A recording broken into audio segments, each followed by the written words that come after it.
Hi everyone. I want to talk about something that I think probably should be discussed is what to do if your school actually has a dress code. I want to discuss this as someone whose high school did have a dress code.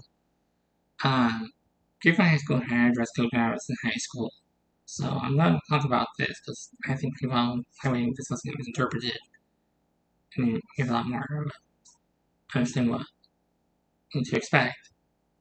If your school does have a dress code, and you have low income, if you are a low income family, please also, there are stores like Target, you can go to, which is a store that I recommend you go to, um, wait, it's a lot close there, that for close there, do cost less, that's my recommendation, it's just and for me, that's, when I was in high school, and I had to follow schools, when I was dress code, I mostly stopped in Target because a lot of clothes were decided were also loungewear for both genders. Let's make it clear, it's both genders, and it was just easy for me to shop. And the fact that I also still able to afford to follow the school's dress code, and I didn't have to spend tons of money, money to be able to follow different high school's dress code. Um, I really didn't have to. But it was easy for me because even I had also was working on, because I was also gaining weight. So for me, it was just easier. Um, I will say this, I think the dress code concern when it comes to high school students.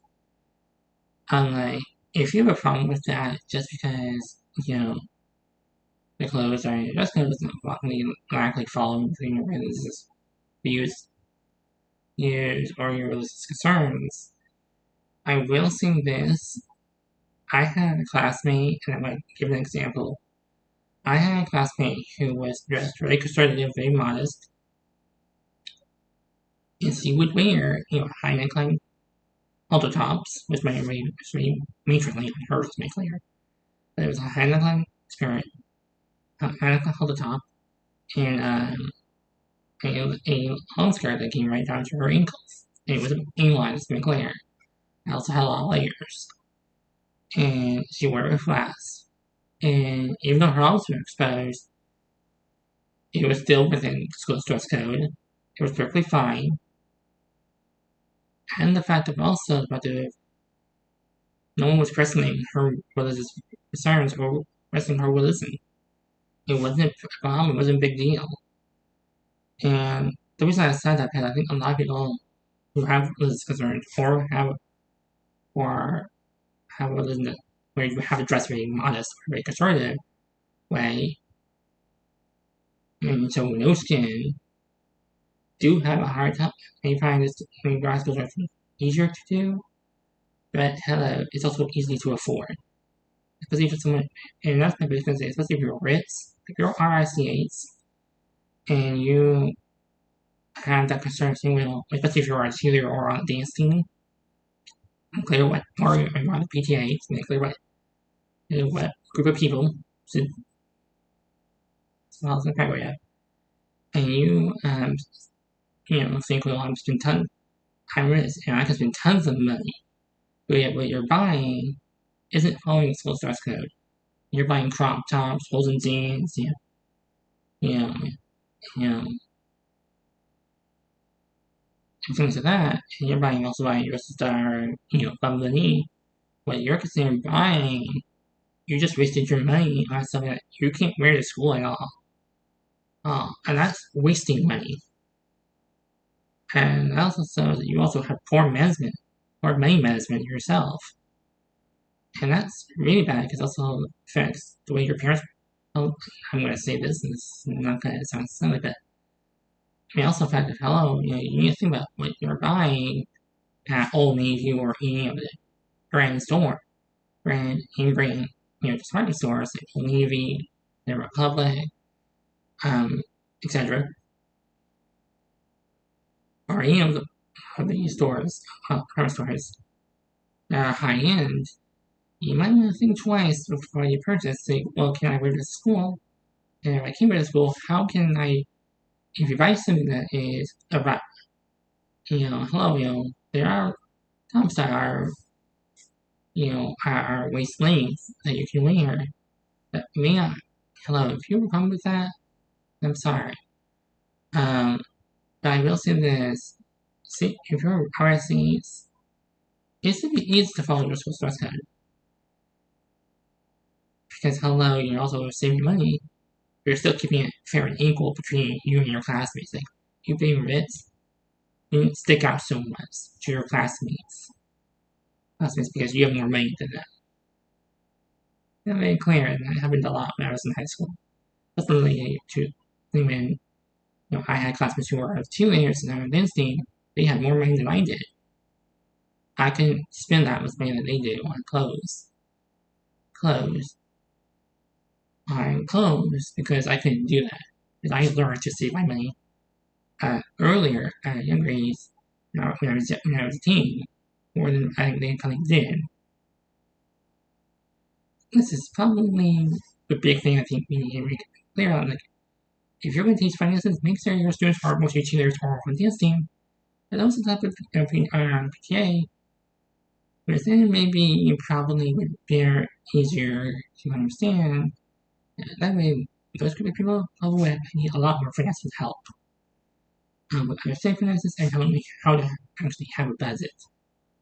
I'm very clear what everyone need to be in a financial or business class.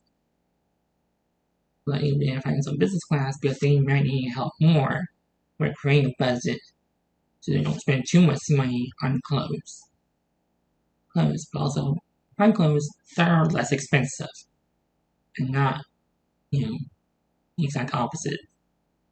So to where, the fact that they're rich would be more noticeable. Yeah. And that way, that kind of status wouldn't be noticeable if you were achieving right dancing if you had learned about finances in a business class. Especially when I clear that.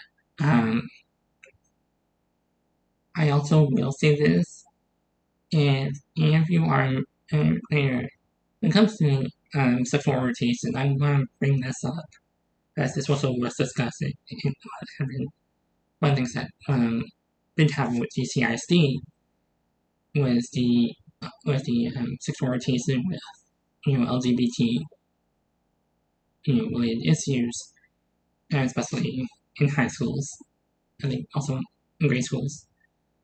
And GCISD, when I was in high school, I didn't care, but for me, I didn't, if someone's sexual orientation, gender preference, or what their sexual orientation wasn't a big deal when I was in high school from 2005 to 2008. Which kind of individually is actually 4 years, something like later. And it wasn't a big deal. And it wasn't a big deal a lot. It wasn't a big deal at all. It wasn't a big deal. It wasn't a priority. It also wasn't noticeable. For me, when I was in high school, I mostly walked like a girl. And which I couldn't be helped. But I had one classmate who was in a special education class who kept homophobically calling me gay, and she was Latina, to make it clear, and also was a junior. And she kept doing it every time in the social studies class during 4th period English. Very clear. And she was Latina, to make it clear, was one there. And she kept homophobically calling me gay after seeing the bad rock. And I tried correcting numerous times. I didn't want to yell with my voice at her, but I didn't want to give her the interpretation that I was an angry white male. And clear that white male stereotype.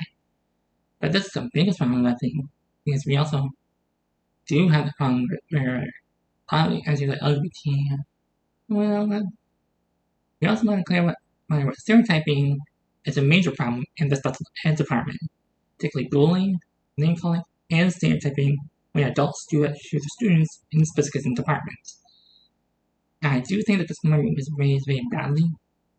But I think that going to learn real estate if you're dyslexic or if you're autism or ADHD, then you can be in special ed.